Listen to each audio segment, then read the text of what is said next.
We are back with another episode of NHL Agree or Disagree. Now, I haven't done one of these videos in a while, so I thought today would be a pretty good time to bring this series back and, try to continue it on. And these videos where your comments can be featured are some of my favorite ones to make. I do apologize, this video was pretty last minute, so if you're seeing this video and you didn't get a chance to comment on the post to get your comment featured, I do apologize, but I promise next time I do an NHL Agree or Disagree, I'll make the post on my community tab earlier in the day as opposed to kind of doing it, rushed at last minute like this one. But I did want to get a video out for you guys today, so without wasting any more time, let's jump right into it. Starting off with a comment from Happy Gertmore, and they say Nazem Kadri will have a bounce back year and put up 60 or more points, and I'm going to agree with this one. I definitely think there is a strong possibility that he has a career year now that he's probably going to be in an opportunity to thrive more than he was in Toronto. He's not going to be playing third line minutes. He's most likely going to be centering that second line and probably, being one of the main guys on the second power play unit as well, and I think that puts Nazem Kadri in prime position to be a 30 goal scorer once again, and like this guy said, be up there around 60 plus points. I'm pretty excited to see how he pans out for the Colorado Avalanche, so I'm going to go ahead and agree with this one. This next comment comes from Vikram Vallapareddy. Hopefully I'm saying that name correctly, but they say Dylan Larkin will score the most goals for Detroit this year, and I'm actually going to disagree with this one. I know Dylan Larkin is the best player, and I think he will put up the most points on Detroit, the most assists, and be our most important player, but I think Anthony Mantha will probably outscore him in terms of goals. I think Mantha, if he stays healthy, can be, a 30 to 35 goal scorer, and Dylan Larkin, I, kind of think of him as more of a playmaker and just an all-around, two-way centerman, if that makes any sense. There obviously is a strong possibility Larkin will lead Detroit in goals. He did this past season, and like I said, a good chance he could do it again, but next year I'm going to put my money on Anthony Mantha for being Detroit's leading goal scorer. This next comment comes from OMS GRAVITY, who says Brent Burns is the best defenseman in the league and his defense last season was extremely underrated. P.S. I love your channel and watch every video. Keep up the great work. I appreciate all of the support, but I think I'm going to disagree with you on your comment. Brent Burns was amazing this past season, and I will agree that his defense was underrated, but his defensive game definitely isn't on par with some of the other defensemen in the NHL, some of the other top guys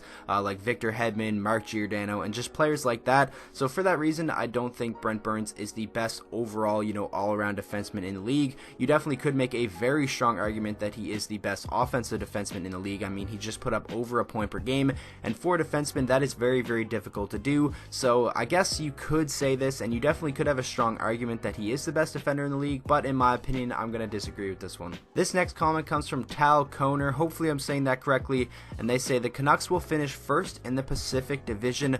I'm going to go ahead and disagree with this one. I think the Pacific is going to be relatively strong this up and coming season, and you could make an argument that Vancouver will squeeze into the playoffs, most likely as a wildcard team, but I definitely think it will be very tough for them to finish in the top three, and even more tough to obviously finish first in the Pacific Division. They do have a pretty exciting young team, and they probably will be a little bit better this up and coming season than they were last year, but I think I am going to disagree with this one. I think that is putting a little bit too much confidence in this team. Next up, we have a comment from TheSolid Tendy Mat, who says Anthony Cireli will hit 60 points this next season. Now, Anthony Cireli is coming off a very strong rookie season. I think he was one of the more underrated rookies in the league, and he was a pretty big part of Tampa Bay. He was an amazing penalty killer for them, but I think 60 points is a little bit too high for him. I do think he's going to break out and, take that point total up a notch from this past season, but in my opinion, 45 to 50 points is a lot more likely for Anthony Cireli than 60 points. It definitely is possible depending on where he plays in the lineup, but for right now, I think I'm going to disagree with this one. This next comment comes from Fat Kid Inc., who says one of the three Atlantic teams that made the playoffs this season will miss. Now, in my opinion, this is a very, very bold prediction. I mean, Toronto, Boston, or Tampa Bay, that's saying one of those teams are going to fall out of the playoffs, and in my opinion, I really just can't see that happening, so I am going to disagree. If I had to pick one of the three teams to follow it, it would probably be Boston, just because, some of their guys are aging, some of them have health issues, they lost Johansson and Nola Chari this offseason, but I still think they're going to be a very good team nonetheless, and I think all three of those teams will definitely definitely be in the playoffs next season. So anything can happen, but for this one, I think I'm going to disagree. This next comment comes from West Heights. Hopefully I'm saying that name correctly. I'm sure I butchered a lot in this video, but they say the Avalanche win the President's Trophy and MacKinnon wins MVP with 115 plus points. I'm going to go ahead and disagree with this one, but I definitely think it is possible. In my opinion, Colorado is a contender heading into next season, and Nathan MacKinnon is one of the best players in the entire NHL, but 115 points, that is pretty steep, and he would have to have a remarkable season to hit that, which I do think he is capable of, especially having line mates like Landeskog and Rantanen and now some depth scoring behind them. But 115 points, I just don't see it. I think maybe like 95 to 100 is more in the cards for MacKinnon, and if Colorado is one of the better teams in the league, he can most definitely have his name in conversation for the Hart Trophy. So this is some pretty high expectations for the Avs, so I think I'm going to disagree with it, but it is very possible and it could happen. This next comment comes from Your Name is Squidward, and they say the Bruins top line will get 100 points each. Now this is pretty crazy because it is rare for a player to get 100 plus points. I know we had multiple guys do it this past season, but I don't really know if that's going to happen again next year. Brad Marchand, in my opinion, does have the capability, and so does David Pastrnak,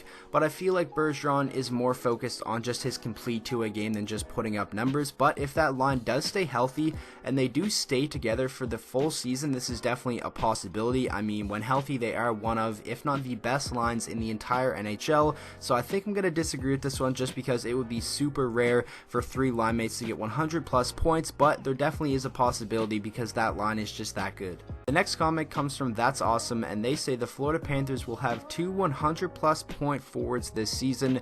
Now, I definitely think it could happen. I mean, just this past year they hit two 90 plus guys, with Jonathan Huberdeau having a breakout season and Alex Barkov being a 90 plus point guy as well. And I'm just going to do it. I'm going to agree with this one. I wanted to agree with a bold one kind of in this video just because, and I think this is the one that I'm going to go with. I think Huberdeau showed that he can be an explosive offensive player, and obviously Alexander Barkov is one of the more underrated players in the entire NHL, and in my opinion a top 5 center in the league, and he definitely has the capability to be a 100 point guy and, you know, maybe even a Hart Trophy candidate next season. I'm super high on this Florida Panthers team. I think they could surprise a lot of people next season, so I'm actually going to agree with this comment. Next up, we have a comment from RyGuy 65 who says 6 Canadian teams will make the playoffs. I'm just going to come right out and disagree with this one. Obviously, there is a lot more American teams in the NHL than Canadian teams, and there is a lot more success with American teams as well. Some of the Canadian teams that I do think will make it is the Calgary Flames, the Toronto Maple Leafs, and maybe the Vancouver Canucks. The Winnipeg Jets I think are going to make it.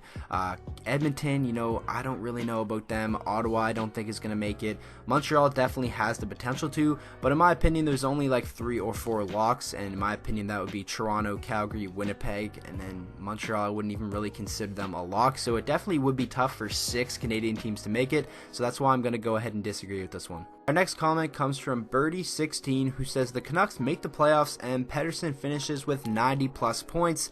Now the Vancouver Canucks are definitely a bubble team for me. I think they definitely have the potential to make the playoffs, especially after what they showed us all last season, and in my opinion the moves that they made this summer, they're definitely going to be better. Definitely going to have a better blue line with a full season of Quinn Hughes and now a newly acquired Tyler Myers, and if Elias Pettersson does stay healthy and continues to get better, I think there is a strong possibility he could finish with 90 plus points. I wouldn't, you know, set my hopes that high for him. I think maybe up there around a point per game, 85 points would be more in the cards for him next year. Definitely though has the potential to be a 90 plus point guy on a consistent basis in his career, but just heading into his second season, leading this team to the playoffs with 90 plus points would definitely be a difficult task, so I'm going to disagree with this one, but I honestly wouldn't even be that surprised if it happened. And now finishing off the video with this final comment from Cheesy Narwhal who says Laine and the Winnipeg Jets turn out to have the worst record in the NHL and then eventually land Alexis Lafreniere. Now if they got Lafreniere and added to that top 6, it wouldn't even be fair. I don't really think there is a chance Winnipeg is one of the worst teams in the NHL, let alone the team with the worst record, just because there is too much talent there. Maybe if the season is, you know, just plagued by injuries and you have guys like Mark Scheifele, Blake Wheeler go down, Dustin Byfuglien, Connor Hellebuyck, or something like that, then I think they could definitely miss the playoffs. But even still, I wouldn't even put them in contention whatsoever to be one of the worst teams in the entire NHL.